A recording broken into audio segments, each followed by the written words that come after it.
After 16 long years, Double Fine Productions has finally released their sequel to 2005's Psychonauts, Psychonauts 2. And with an unpredictable story, hilarious dialogue, memorable characters, unique landscapes, and addicting gameplay, Psychonauts 2 has easily become one of my favorite games of 2021. I'm Matt Move the Joystick, and this is our review of Psychonauts 2. So full disclosure, I missed out on the first Psychonauts game, but when I found out I would be reviewing Psychonauts 2, I quickly did research and watched gameplay videos just to try to get myself familiar with the series. But come to find out, you actually don't need to do all of that if you've never played the game. That's because Psychonauts 2 has a recap. So as soon as the game starts, it recaps everything that happened in the first Psychonauts game. So you get to meet the characters, find out a little bit about the abilities, and then boom, get right into the story. And in that story, we find out that it's only been 3 days after the events of Psychonauts 1. Dr. Lobato is with the Psychonauts, and they are currently interrogating him to try to figure out who he works for. Come to find out, though, it's someone a lot worse than anybody could have possibly anticipated. Now, I won't spoil the game and tell you who exactly everyone is, but I will tell you that early on in the game, they do reveal who the biggest threat of the game is, and that is the sinister psychic Maligula.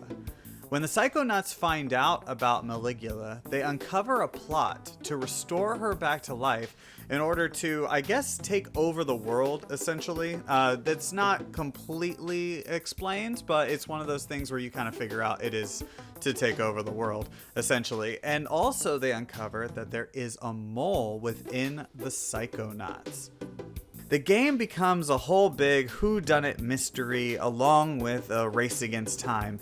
And in that, you get to meet a whole lot of really interesting and fun characters at the Motherlobe, which is the headquarters of the Psychonauts.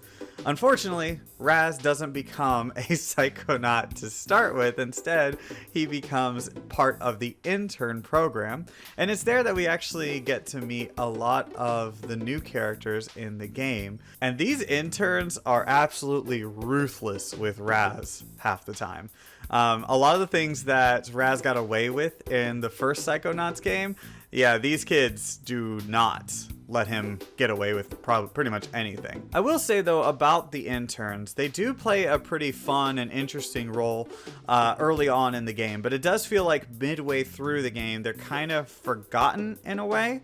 You see them from time to time, but they don't really make a comeback until toward the later parts of the game.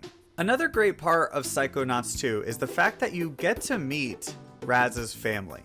In Psychonauts 1, they reference the Aquatos quite a few times just in terms of backstory for Raz, and at a certain part I do believe you got to meet Raz's father. But in Psychonauts 2, you get to meet the whole family, and you get to find out what the consequences were of Raz leaving to join the Psychonauts. You find out that even though it's just been 3 days in the game, there are a lot of hurt feelings, and a lot of the family members do not enjoy the fact that he left. In fact, some of them call him traitor, and there's a lot of other issues with how they treat psychics and everything like that. So it does become a very interesting part of the game, seeing how this family dynamic heals over time. I can't say enough great things about Psychonauts 2 storyline. It's just so wonderful.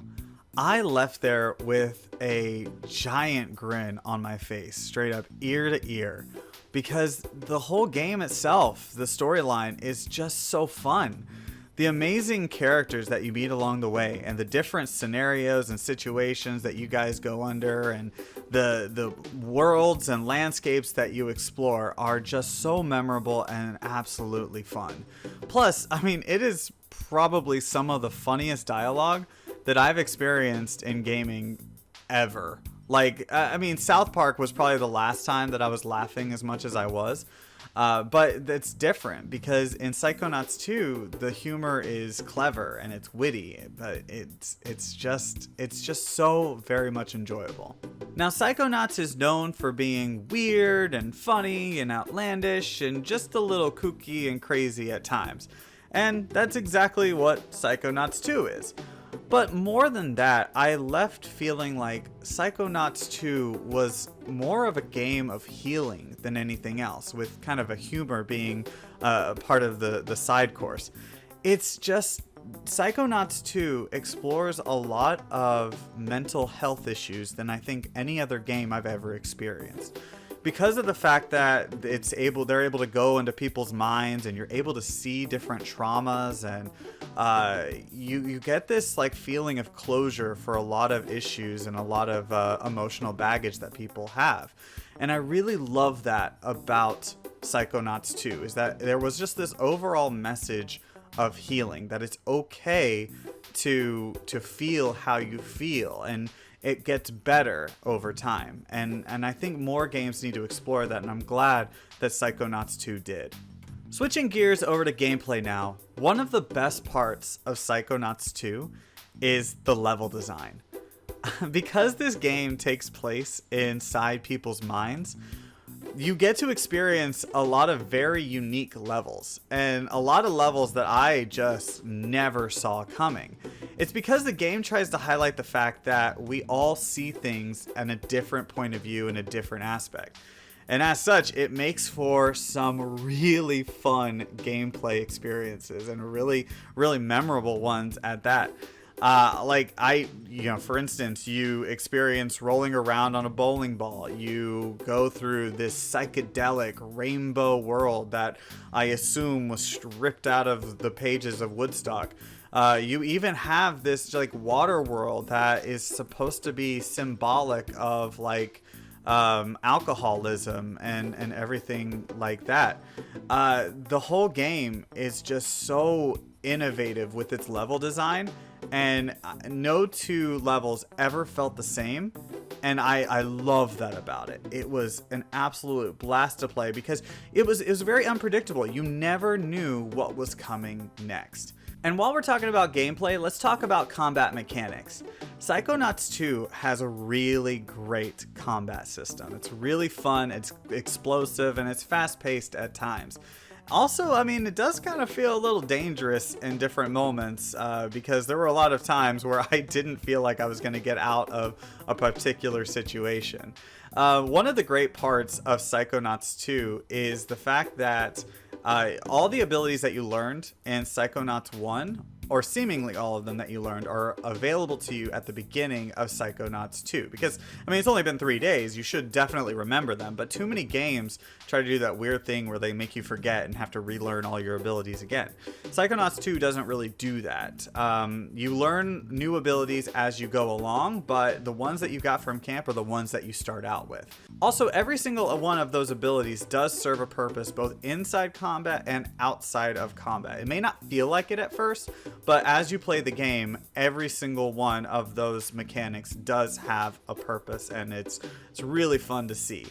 Also, Psychonauts 2 has some of the coolest boss battles ever.